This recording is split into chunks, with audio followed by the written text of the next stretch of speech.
வாழ்ந்த வாழ்க்கை வெறும் கனவு. ஆனா ஒண்ணு மட்டும் காலம் தாண்டி நிற்கும் மகனே, அது பேரு. இப்படி ஒருத்தன் வாழ்ந்தாங்கிற பேரு முக்கியம். பேருக்காக தான் காலங்காலமா யுத்தங்கள் நடக்குது. தமிழ்நாட்டு சிங்கம் தமிழ் வாராரு, கருப்பு சூரியன கம்பீரமா வாராரு.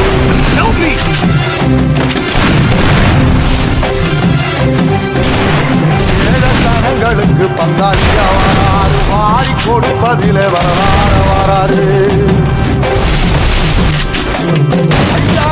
மரத்தில் ஆராய்ச்சி எடுத்த ஆகாசம் புரியனே ஆசவரும் நீவாரு.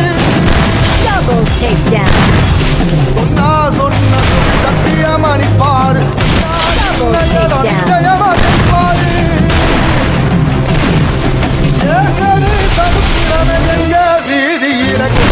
Double take.